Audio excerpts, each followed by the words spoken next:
तो स्टूडेंट, आज हम बात करने वाले हैं इस लेक्चर में पॉलीजेनिक इनहेरिटेंस। पॉलीजेनिक, पॉली मतलब ढेर सारे, जेनिक मतलब जीन, इनहेरिटेंस मतलब वंशागति। यानी आपके किसी कैरेक्टर को एक पीढ़ी से दो पीढ़ी में ले जाने के लिए एक से अधिक जीन जिम्मेदार है। यानी एक से अधिक जीन मिलकर किसी कैरेक्टर को कंट्रोल करें तो उस चीज को कहते हैं पॉलीजेनिक इनहेरिटेंस। इसे क्वांटिटेटिव इनहेरिटेंस कहते हैं, क्योंकि यह क्वांटिटी पे भी डिपेंड करता है। नंबर ऑफ डोमिनेंट जीन कितने बन रहे हैं, नंबर ऑफ रिसेसिव जीन कितने बन रहे हैं, उन पे कैरेक्टर डिपेंड करता है। डोमिनेंट एंड रिसेसिव, हाइब्रिड, इन सब पे बेस्ड कैरेक्टर आते हैं। तो पहले तो इनकी डिफिनेशन की बात करते हैं।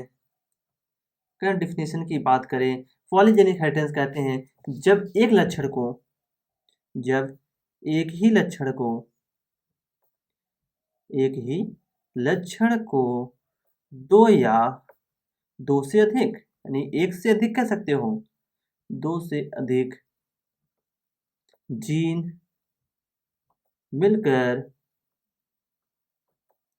जब एक ही लक्षण को दो या दो से अधिक जीन मिलकर नियंत्रण करें, नियंत्रण करें, यानी अब यहाँ पर जो कैरेक्टर है वो दो से अधिक जीन पर डिपेंड कर रहा है। यानी दो से अधिक जीन, एक से अधिक, यानी सॉरी, एक से अधिक, दो भी जीन्स हो सकते हैं, दो से अधिक भी हो सकते हैं, यानी एक से अधिक, ठीक है, जीन मिलकर आप किसी कैरेक्टर को नियंत्रित करें, कंट्रोल करें, तो ये प्रोसेस आपकी बहुजेनिक वंशागति कहलाती है। ये और जो ये लक्षण होंगे, जो एक से अधिक जीन से आपके लक्षण देखेंगे, उन्हें बहुजीनी लक्षण कहेंगे। ऐसे लक्षण को, ऐसे लक्षण को बहुजीनी लक्षण कहेंगे, लक्षण कहेंगे, ठीक है। यानी बहुजीनी लक्षण यानी पॉलीजेनिक, पॉलीजेनिक कैरेक्टर, ठीक।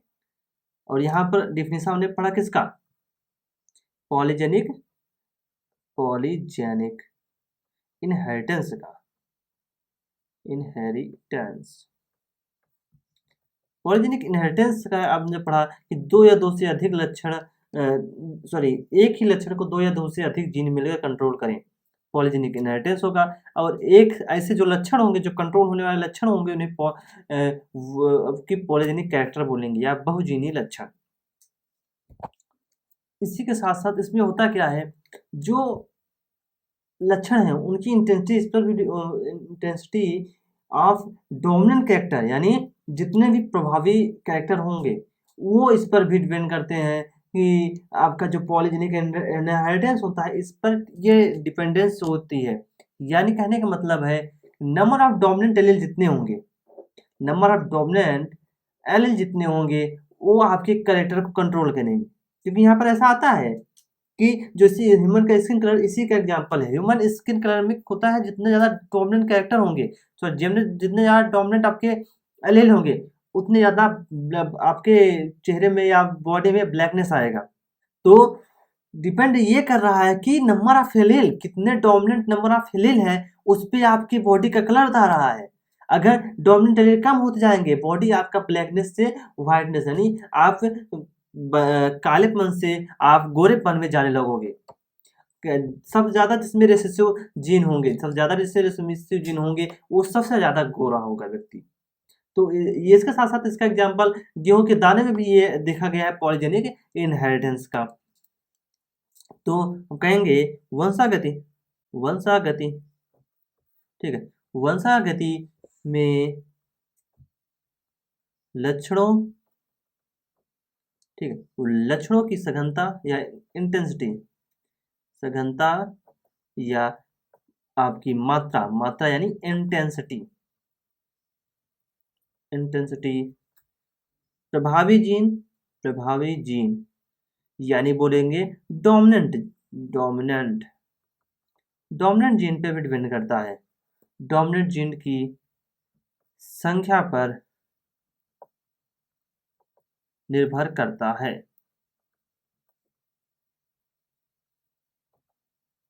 अब इनके हम एग्जाम्पल्स की पहले बात करें।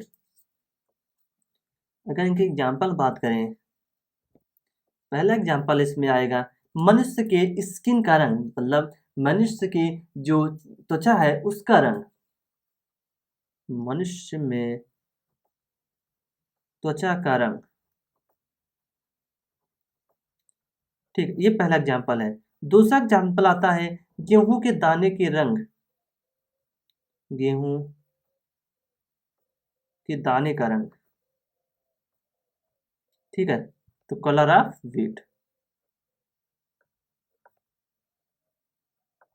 या colour of skin, human skin. तो दो एग्जाम्पल है आपके पॉलीजेनिक इनहेरिटेंस में। अब बात करते हैं किनमें कितने जीन्स होते हैं जो इनके कैरेक्टर को कंट्रोल करते हैं। मनुष्य के त्वचा के रंग जो होता है इसमें आपके 3 जीन कंट्रोल करते हैं, जबकि गेहूं के दाने के रंग इसको कंट्रोल करने वाले 2 जीन होते हैं। ठीक है, हम बात करते हैं ह्यूमन स्किन की। ठीक है, आप में ह्यूमन स्किन, गेहूं के दाने का रंग दोनों का दिया गया है। तो हम पहले बात कर लेते हैं ह्यूमन स्किन की। तो जब ह्यूमन स्किन कलर की एग्जाम्पल की हम बात कर रहे हैं अभी, तो देखा गया इसको किया था सीबी डेवनपोर्ट ने 1913 में एक्सपेरिमेंट किया था। अमेरिकी श्वेत व निग्रो ब्लैक सबसे काला व्यक्ति जो होता है उसको निग्रो बोला जाता है, सबसे जो काला व्यक्ति होता है। और श्वेत जो व्यक्ति होता है उसे एल्बाइन बोला जाता है, सबसे ज़्यादा श्वेत जो दिखने में एल्बाइन। हुआ क्या, क्योंकि अमेरिका में काले और गोरे का बहुत ज़्यादा भेद था। स्टार्टिंग में अमेरिका में बहुत ज़्यादा काले और गोरे का भेद, जो गोरे लोग थे वो काले लोग की इज्जत ही नहीं करते थे, मतलब बहुत ज़्यादा वहाँ कंडीशन खराब थी स्टार्टिंग। बाद धीरे धीरे सुधरा वहाँ कंडीशन। तो अपने कौन सी बात करते हैं, तो जो सीवी डेवनपोर्ट थे, सीवी डेवनपोर्ट ने अमेरिका में 1930 पे एक्सपेरिमेंट किया था, श्वेत लोग और निग्रो लोग के बीच में क्रॉस कराया था। जो श्वेत लोग थे उनमें और निग्रो वाले व्यक्तियों को क्रॉस कराया। ठीक है, जो क्रॉस कराया उन्होंने कुछ इस प्रकार रिजल्ट पाए। जो निग्रो ब्लैक थे, व्हाइट वाले में निग्रो ब्लैक, देखो मैंने बताया था ना, जितने डोमिनेंट जीन होंगे उतनी ज़्यादा ब्लैकनेस आएगी।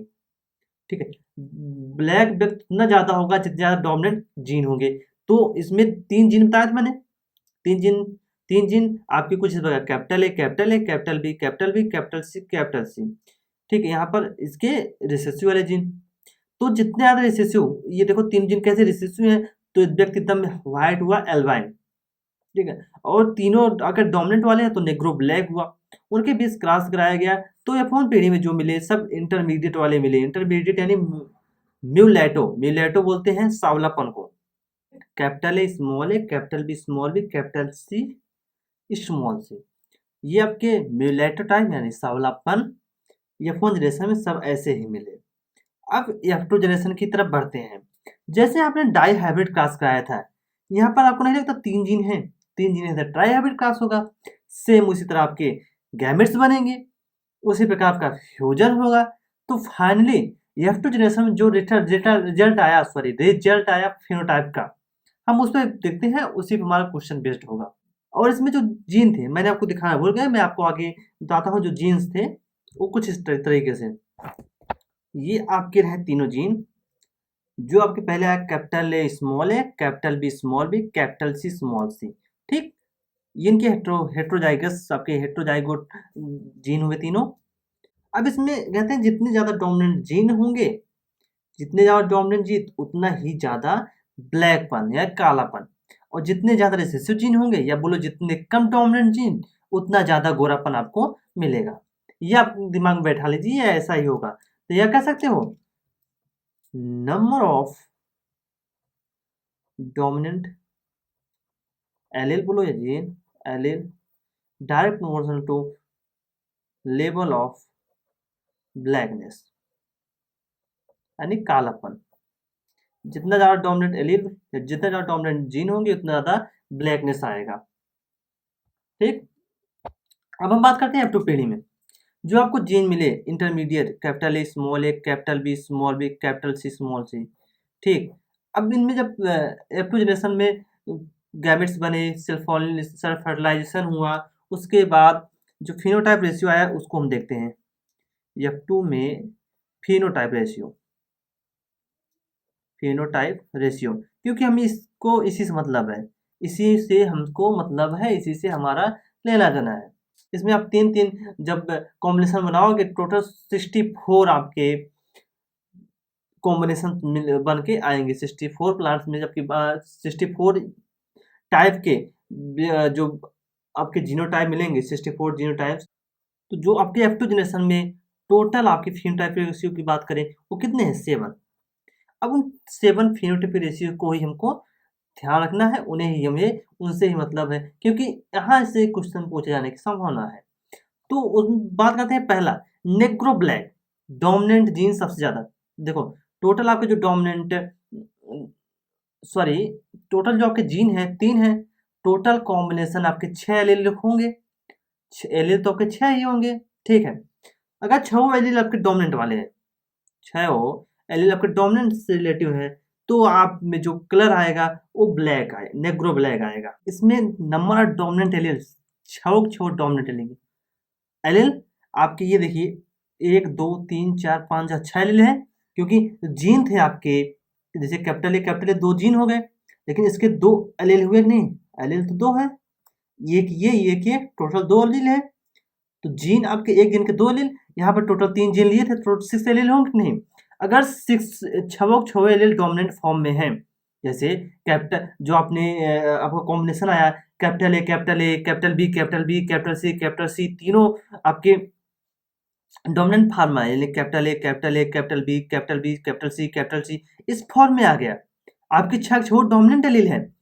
तो उस समय आपके जो रेशियो मिला आपको, फिनोटाइपिक रेशियो जो मिला प्लांट में एक्सपेरिमेंट के तहत, वो एक ही मिला। ऐसा एक व्यक्ति था, अगर 64 व्यक्ति की बात करें उसमें एक व्यक्ति था जो capital A capital B capital C दर्शा रहा था, जिसे नेग्रो ब्लैक कहा गया, क्योंकि ये सबसे ज्यादा ब्लैक व्यक्ति था, क्योंकि पता है जितने ज्यादा डोमिनेंट एलील होंगे उतना ज्यादा ब्लैकनेस आएगा।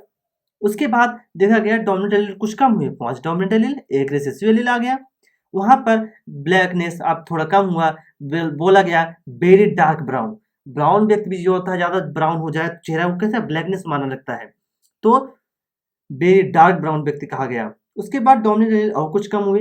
अच्छा, जो वेरी डार्क वाले थे वो लगभग 6 व्यक्ति मिले 64 व्यक्ति में। उसके बाद डार्क ब्राउन, उसके बाद जो व्यक्ति आए उसमें 4 डोमिनेंट एलील थे, डोमिनेंट एलील 4 ही मिले। और कैसे थे वो? 15 व्यक्ति ऐसे मिले जो डार्क ब्राउन के थे। ब्राउन व्यक्ति था, मतलब गोरा व्यक्ति, मतलब ब्राउननेस था, लेकिन वो पहले की तुलना में कम ब्राउन था, ठीक है। तो उसके बाद आए, उसके बाद जो रेशियो मिला जिसमें 3 डोमिनेंट थे 3 रिसेसिव एलील थे, उसमें सबसे ज्यादा कॉम्बिनेशन मिला 20 व्यक्ति थे, म्यूलेटोटाइप मतलब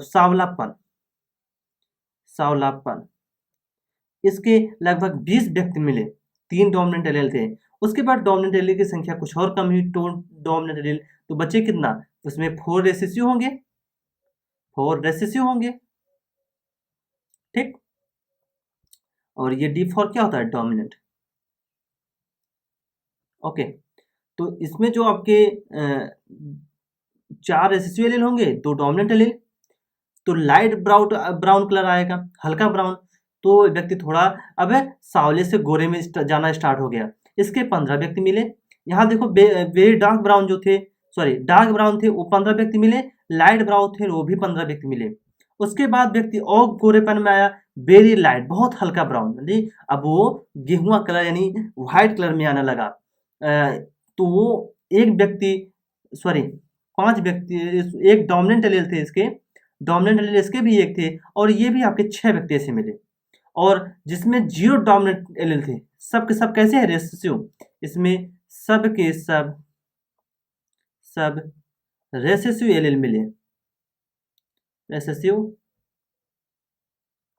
एलील मिले, 0 डोमिनेंट यानी सब के सब रेसेसिव एलील। ऐसा एक व्यक्ति मिला 64 व्यक्ति में से जो व्हाइट था, एल्बाइन मतलब सबसे गोरा, बज्जर सफेद, बहुत ही ज्यादा सफेद है गोरा व्यक्ति। तो ये जो टोटल मिले आपके जीनोटाइप कितने मिले थे? जीनोटाइप की बात करें वो 64 मिले, और फिनोटाइप आपके 7 मिले, ठीक। फिनोटाइप को 7 मिले, जीनोटाइप 64 मिले। जीनोटाइप 64 में आपने देखा कि सांवला व्यक्ति जो मिला वो 20, उसके बाद लाइट ब्राउन, डार्क ब्राउन, ये 15-15 थे। उसके बाद very light brown, very dark brown, ये आपके 6-6। नेग्रो ब्लैक एक मिला, और व्हाइट व्यक्ति या एल्बाइन बोलो, वो भी एक ही मिला। तो ये आपको कॉम्बिनेशन, ये आपको याद रखना होगा किसमें कितने डोमिनेंट एलील होंगे और कितने व्यक्ति मिले। ठीक है, ये चीजें आपको इसमें पॉलीजेनिक इनहेरिटेंस में याद रखना होगा। ये था आपका पॉलीजेनिक इनहेरिटेंस। सेम इसी तरीके से गेहूं में जो दाने का रंग होता है उसमें भी ऐसा क्रॉस कराया गया, उसमें सेम ऐसा रिजल्ट मिला, क्योंकि उसमें डोमिनेंट एलील, सॉरी, उसमें जो नंबर ऑफ जीन थे वो 2 ही थे। उनकी भी हम बात कर लेते हैं। सेकेंड एग्जाम्पल है वो है गेहूं कलर, कलर ऑफ वीट्स, यानी गेहूं के दाने का रंग। जो गेहूं के दाने हैं उनके रंग के बारे में बात करें, उनमें आपके 2 जीन मिले, capital A small A, capital B small b. ठीक, अब इनके बीच जब क्रॉस कराया गया, इनके बीच जब क्रॉस हुआ, उनके बाद F1 पीढ़ी में क्या मिला है, F2 पीढ़ी में क्या मिला है, इसको हम देखते हैं। अब जो सीड मिले वो capital A capital B, capital A capital A capital B capital B, यानी डोमिनेंट वाले जो थे ये कैसे थे, डोमिनेंट वाले वो आपके रेड कलर के सीड थे, और जो रिसेसिव वाले थे वो व्हाइट कलर के सीड थे। ठीक है, व्हाइट कलर के सीड रिसेसिव वाले स्मॉल ए स्मॉल बी स्मॉल बी। अब इनके बीच जब क्रॉस हुआ तो F1 पीढ़ी में जो मिले वो आपके इंटरमीडिएट वाले मिलेंगे, capital A small B capital B small b. जैसे डायहाइब्रिड क्रॉस हमने कराया सेब उसी प्रकार जो मिलेंगे इंटरमीडिएट की होंगे। ठीक, इंटरमीडिएट मिलेंगे यानी बीच के मिलेंगे। जो इंटरमीडिएट मिले F1 पीढ़ी में वो capital A small B capital A small A capital B small b type के मिले। अच्छा, जो इंटरमीडिएट थे वो रेड कलर के थे, इंटरमीडिएट रेड कलर के जो थे। अब उनमें क्या हुआ, उनमें सेल्फ जब फर्टिलाइजेशन हुआ, तो सेल्फ फर्टिलाइजेशन होने के बाद जब F2 पीढ़ी हमने देखा सेल्फ फर्टिलाइजेशन या पॉलिनेशन। ठीक है, सेल्फ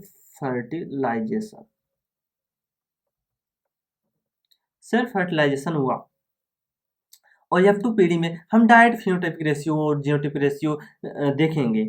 हम फिनोटाइप की ही बात करेंगे क्योंकि इसमें फिनोटाइप से रिलेटेड क्वेश्चन पूछेगा, कभी आपको उसको प्रूव करके दिखाने के लिए नहीं पूछेगा भी तो आपने डायहाइब्रिड क्लास पढ़ा है ना, सेम वही मेथड होगा। वहां पर जो जीन थे, यहाँ पर जो जीन थे वो थोड़ा अलग हो गए। वहां आपने दूसरे मटर के पौधे की बात की थी, यहाँ पर आपने गेहूं के दाने की बात की है। सब मेथड तरीका सब कुछ वही होगा। ठीक, अब F2 पीढ़ी में बात करते हैं। F2 पीढ़ी में जो जीनोटाइप होगा, जो जीन रूप मिलेगा, टोटल जीन जो मिलेंगे आपके 16 होंगे, और फिनोटाइप जो होगा, जो टोटल आपके दृश्य रूप में जो कितने टाइप के सीड हैं उनकी बात करें तो वो आपके 5 होंगे। ठीक, अब इन 5 हम फिनोटाइप या दृश्य रूप जो आपके मिले, दृश्य रूप तरीके के जो आपके सीड्स मिले उनकी बात ही हम करेंगे F2 जनरेशन में। अब इनमें सिर्फ फर्टिलाइजेशन हुआ, F2 पीढ़ी में टोटल आपको जीनोटाइप 60 मिले और फिनोटाइप के 5 मिले। ठीक, अब क्वेश्चन जब डायरेक्ट क्रॉस के तरीके से आप करोगे इसमें आपको खुद ही जीनोटाइप क्या होगा वो मिल ही जाएगा आपको, तो जीनोटाइप को लिखने की जरूरत नहीं है। हम डायरेक्ट बात करेंगे नंबर ऑफ डोमिनेंट एलील, कितने आपके डोमिनेंट एलील हैं और कितने मेंबर इसके मिले। फिनोटाइप की बात करेंगे तो देखो, जब 4 डोमिनेंट एलील मिले आपको, चार के चारों डोमिनेंट एलील मिले, क्योंकि आपने 2 जीन लिए हैं, एक जीन के 2 एलील तो 2 जीन के 4 एलील। ठीक है, capital A small A capital B small b, total 4 allele है। चारों एलील अगर डोमिनेंट फॉर्म में हो गए, चारों एलील डोमिनेंट फॉर्म में हुए तो वो जो सीड बनेगा गेहूं का वो फुल रेड होगा, और उसके सिर्फ एक मेंबर आपको दिखाई देंगे। 16 में से एक मेंबर आपका ऐसा होगा जो फुल रेड का होगा। उसके बाद 3 डोमिनेंट, अगर एक रिसेसिव की बात करें, 3 डोमिनेंट एक रिसेसिव की बात करें तो उस समय आपको उसके 4 मेंबर ऐसे मिलेंगे जो लाइट रेड कलर के होंगे, हल्के रेड कलर के। 3 डोमिनेंट एलील उसमें होगा। अब डोमिनेंट एलील की संख्या एक और घटी, 2 डोमिनेंट एलील मिले हमको, वो इंटरमीडिएट रेड, बीच की रेड की अवस्थाएं होंगी। ऐसे हमके सबसे ज्यादा 6 मेंबर इसके मिले, सबसे ज़्यादा इसी के हमको मेंबर मिले। उसके बाद वेरी लाइट, बहुत हल्का रेड कलर की बात करें, उसमें एक डोमिनेंट एलील होगा और इसके हमको 4 मेंबर मिले। वहीं जब डोमिनेंट एलील विल बी 0, सारे आपके डोमिनेंट एलील है ही नहीं, इसमें सब सब कैसे हैं, रेसेसिव एलील है। जब सब के सब आपके रेसेसिव एलील हैं, तो ऐसे हमको एक ही मेंबर मिला जो कि फुल वाइट होगा, और इसमें सब के सब कैसे होंगे, 4 के 4 आपके रेसेसिव होंगे, 4 के 4 आपके कैसे होंगे, रेसेसिव। ठीक है, ये आपका था सीड। व्हीट के जो सीड थे, दाने थे, उनके में रंग का कैसे पॉलीजेनिक इनहेरिटेंस आपका इफेक्ट डालता है। अब आपकी एनसीईआरटी क्या करती है, वो कहती है कि जो लाइट रेड है, इंटरमीडिएट रेड और वेरी लाइट रेड, इनकी फेनोटाइप कहीं न कहीं एक जैसी ही है, तो इनको एक माना गया। उस बेस पर जो आपको रेशियो मिला 1:40:1, ठीक है, यानी एक आपका फुल रेड होगा, फुल रेड, एक आपका इंटरमीडिएट इंटरमीडिएट और एक आपका फुल वाइट होगा। यानी ये सारी light red, very light red, ये सब कैसे हैं, इंटरमीडिएट। ये कहीं ना कहीं इंटरमीडिएट तरीके के में आए, इंटरमीडिएट में आए। कैसे आए, इंटरमीडिएट, यानी बीच की अवस्था में आए। तो इनको अगर एक मान लिया जाए तो आपको फुल रेड एक मिलेगा, एक फुल वाइट मिलेगा, बाकी 14 आपको इंटरमीडिएट मिलेंगे। ये क्या है, फिनोटाइप। फिनोटाइप ही तो है। अगर हमने in light red, intermediate red, very light red को एक मान लिया तो ठीक। ये आपका पॉलीजेनिक इनहेरिटेंस। इनको क्वांटिटी इनहेरिटेंस क्यों कहा गया, मात्रात्मक, क्योंकि आपको नहीं लगा इनकी मात्रा देखकर इनको काउंट किया जा रहा है, इनके नंबर ऑफ डोमिनेंट एलील की मात्रा, कितनी डोमिनेंट एलील की मात्रा है, इसकी जानकारी लेकर, यानी इसको काउंट करके बताया जा रहा है कि ये इसका कलर कैसा होगा। इसीलिए इसे मात्रात्मक वंशागत कहा गया है, क्वांटिटेटिव इनहेरिटेंस। क्वांटिटेटिव मतलब क्वांटिटी, मतलब किसकी कितनी संख्या है, ठीक है, उस बेस पर इसे दर्शाया गया है। ठीक, ये आपका खत्म होता हुआ पॉलीजेनिक इनहेरिटेंस, इसे क्वांटिटेटिव इनहेरिटेंस भी कहते हैं। बहुजीनी वंशागति, यानी एक से अधिक जीन मिलकर आपके एक कैरेक्टर को किसी एक कैरेक्टर के रिस्पॉन्सिबल है। इसमें नहीं देख रहे हैं आप, दो दो जीन मिलकर के इसकी सिर्फ रंग के लिए, सीट के रंग के लिए जिम्मेदार है, एक से अधिक जीन मिलकर। ह्यूमन में स्किन कलर के लिए एक से अधिक जीन मिलकर इसके लिए जिम्मेदार है। ग्राफ के माध्यम से समझते हैं ह्यूमन स्किन कलर में पॉलीजेनिक इनहेरिटेंस। तो जो आपने देखा था, तो ग्राफ में कुछ मैंने इस प्रकार प्रदर्शित किया गया है। जो आपके मेन कैरेक्टर थे, 20 ऐसे मेंबर थे जो आपके इंटरमीडिएट कैरेक्टर थे, जिसमें आपके 3 डोमिनेंट 3 रिसेसिव था। ठीक है, आगे जैसे जाओगे डोमिनेंट कैरेक्टर आपके घटते जा रहे हैं। ठीक, तो जो इनिशियल में आपके एक मेंबर नेग्रो ब्लैक वाले, एक मेंबर आपके व्हाइट वाले, 64 में से एक मेंबर ऐसे मिले थे। उसके बाद 6 मेंबर 64 में से आपके बेर डार्क ब्राउन थे, लो ब्राउन वाले भी थे। उसके बाद आगे जाने पर लाइट ब्राउन और डार्क ब्राउन वाले आपके 15-15 मेंबर मिले थे, और मेन पोजीशन पे आपके 20 मेंबर ऐसे थे जो इंटरमीडिएट के थे। तो ये ग्राफ के माध्यम से इनको कुछ समझाने का तरीका था, ग्राफ के माध्यम से आपको समझाया गया है ह्यूमन स्किन कलर। ठीक, तो ये आपका खत्म होता हुआ पॉलीजेनिक इनहेरिटेंस। हम बात करते हैं नेक्स्ट प्लियोट्रॉपी पर। हम बात करेंगे प्लियोट्रॉपी यानी बहुप्रभाविता। पहले समझते हैं प्लियोट्रॉपी मतलब क्या होता है। जैसे हिंदी में आप पढ़ रहे हो कि बहुप्रभाविता, बहुत सारे प्रभाव डाले, यानी ये ऐसे जीन होते हैं, एक सिंगल जीन ढेर सारे लक्षण के लिए आपके लक्षण को नियंत्रित करते हैं। ठीक है, ढेर सारे लक्षण के लिए जिम्मेदार होते हैं।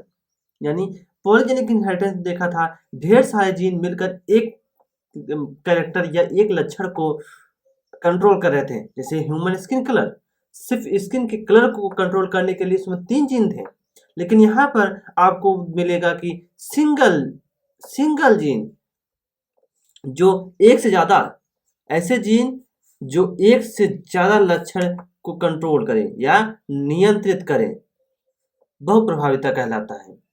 ठीक, जस्ट अपोजिट ये है पॉलीजेनिक इनहेरिटेंस का।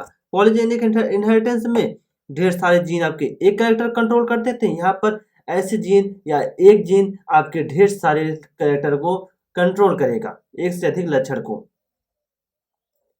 एक जीन एक से अधिक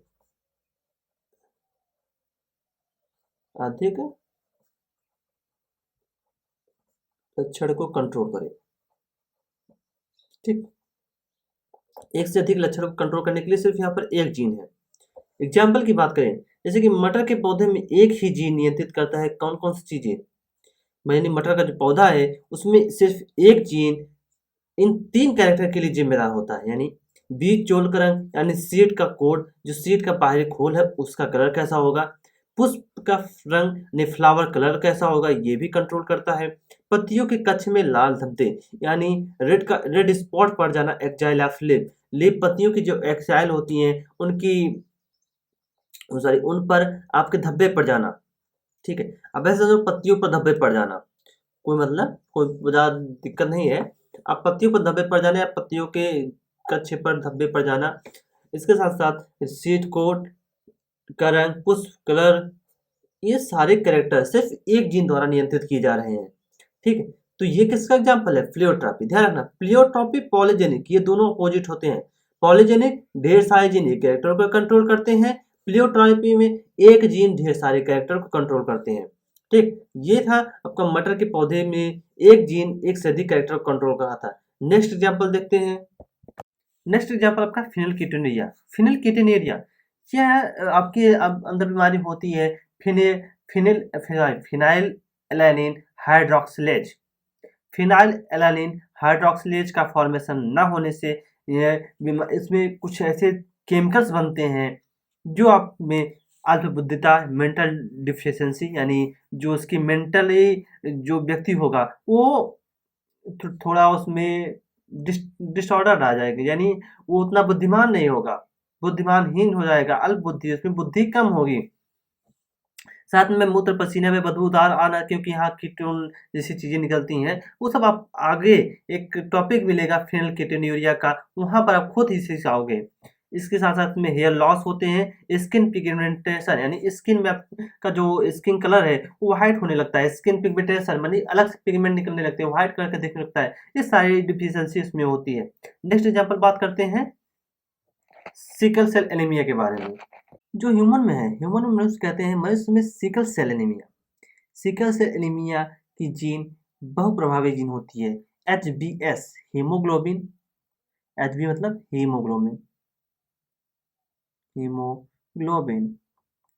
Hb और S for sickle cell anaemia से ग्रसित है। ठीक है, यानी यहाँ की जो हीमोग्लोबिन होगी वो सिकल सेल एनीमिया से ग्रसित होगी। होता क्या है इसमें, मनुष्य में सिकल सेल एनीमिया होने की वजह से क्या होगा है, जो बहुप्रभावी जीन ऐसा है, इनमें जो जीन होते हैं वो जिम्मेदार होते हैं सिकल सेल एनीमिया के लिए। लो ऑक्सीजन की कमी हुई, जो इसमें ह्यूमन्स में आरबीसी होती है वो हाशिया सेफ हो जाती है। हाशिया सेफ हो जाने की वजह से इनका कोई बॉडी में वर्क नहीं आता, इनकी डेथ होने लगती है। होता क्या है, इनमें जो दो जीन होते हैं हीमोग्लोबिन के लिए, अल्फा हीमोग्लोबिन, बीटा हीमोग्लोबिन, तो इनमें मेनली आप बस न ध्यान रखिए, बीटा हीमोग्लोबिन, बीटा ग्लोबिन चैन के 6th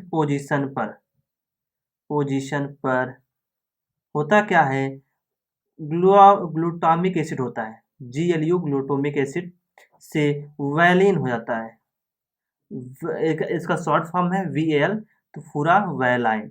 ठीक है, ये क्या है, GLU मतलब ग्लूटामिक एसिड। तो जीन मेन इसका जो जिम्मेदार होता क्या है, बीटा ग्लोबुलिन चैन पर 6th पोजीशन, ये 6th पोजीशन होती है।